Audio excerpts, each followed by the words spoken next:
Esports followers and game fans, spectators and competitors, professionals and amateurs. On Saturday, May 21st, Sydney's Fox Studios saw like-minded gamers of all kinds flock to its gates to celebrate the culminating finals of Throwdown eSports.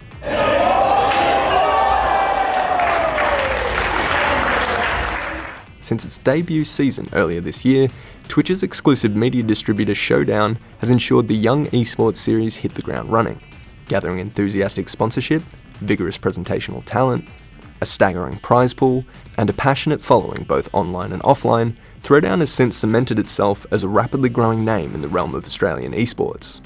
I got into Showdown as an esports consultant to basically bring in amazing companies and brands and people in and around the gaming space. So many people in the community that are doing leagues and events all the time, trying to make it bigger, and we just had to come in and help.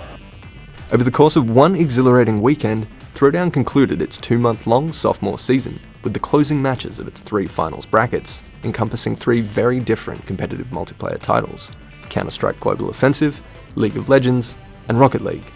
The games brought together an impressive array of skill sets, from the Twitch-like reflexes paramount to CSGO players, to the strategy and pinpoint timing of League of Legends. The weekend also reeled in a host of new talent, giving networking opportunity to prospective esports women and men. It's a way to find young talent in Australia. It's a growing scene. They've really looked after us at Throwdown. I can't fault the event. The event's great, well run and everything. So I guess it was just a lot of fun, man. I guess that's why we came down. Yeah, I want to keep on competing, find a team, play with them, practice, get better, go to more events like these. From the very beginning of the Throwdown finals, ticket holders got to enjoy the awesome presentation via the main stage of Max Watts. The stage and Twitch streams both boasted some excellent hosting personalities.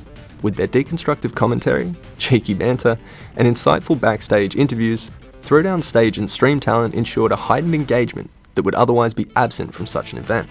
They were all happy enough to throw me on as a host. I was more than happy to jump on, and I'm really glad to be here. This event's just amazing. It's a bit, like, I guess you could say electric. There's such an energy. Obviously, like, you can watch esports at home and on Twitch, and I do that, and it's fun, you know, I'm comfortable in my pajamas, but there's something different about being here and being able to see those moments.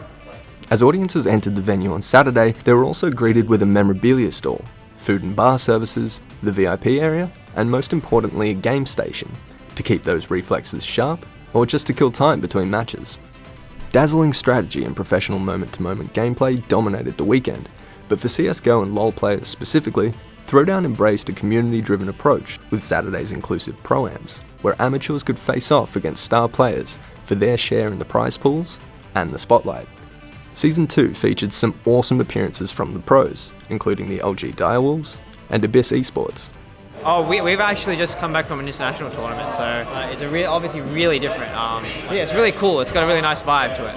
Yeah, I really like Throwdown. I enjoyed it last time as well. It's like, you know, you get to meet a lot of people that you play with online and get to talk to new people, meet people all the time. I just really like seeing, like, you know, the up-and-coming talent. Like, some of these guys could, you know, be future OPL players, so it's really nice to see, like, you know, them competing here. On Sunday, Throwdown's second half was dedicated exclusively to Rocket League and its top-tier competitors.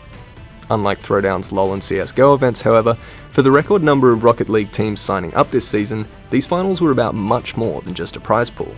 For the 4 surviving teams, Just a Minute Gaming, Alpha Sydney, One More and Sandcastle, this season marked a monumental opportunity.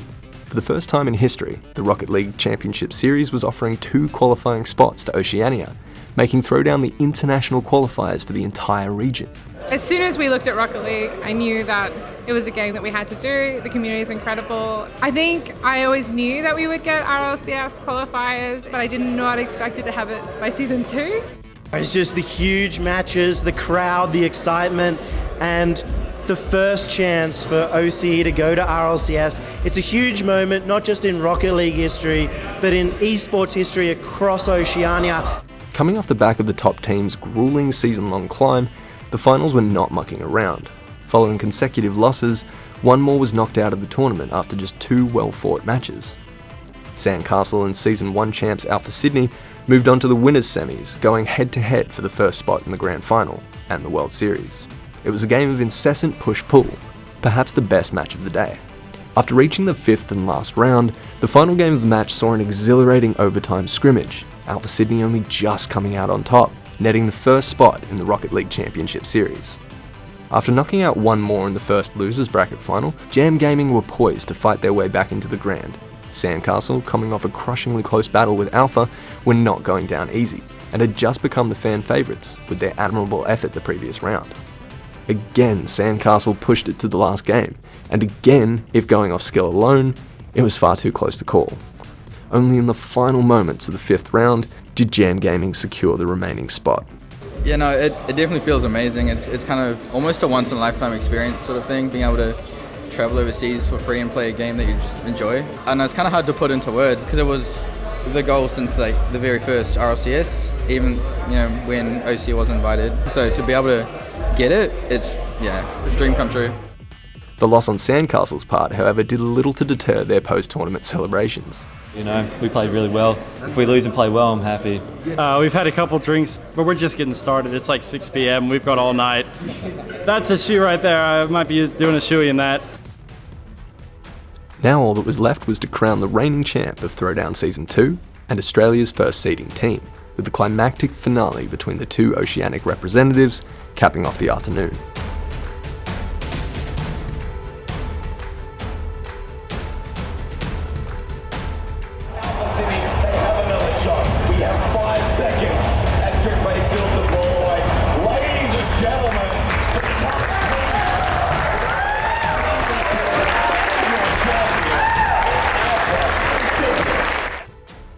Alpha Sydney's winning streak was indefinite. After a stunning 6 rounds, the season favourites emerged as the still reigning champs, clinching a national first seed ranking, the $20,000 prize pool, and of course, one of the series qualifying positions.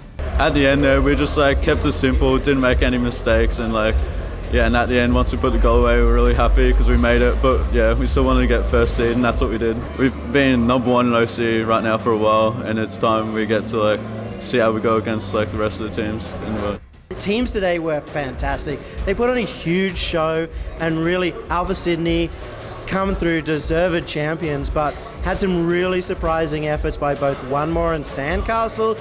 They were huge. Jam just clinching it out. Probably the most epic day of Rocket League I've ever seen. The thrill of the skirmish, propulsive commentary and presentation, community participation, and peak esporting athleticism. Over its 2 days, 3 games, and countless tense matches, Throwdown managed to embody everything there is to love about esports. And it's only going to get bigger. If in less than 6 months and 2 seasons, the young series has managed to accomplish this much for the budding Australian scene, with its big names and international ramifications, it's safe to say that Season 2 was only just the beginning for Throwdown eSports.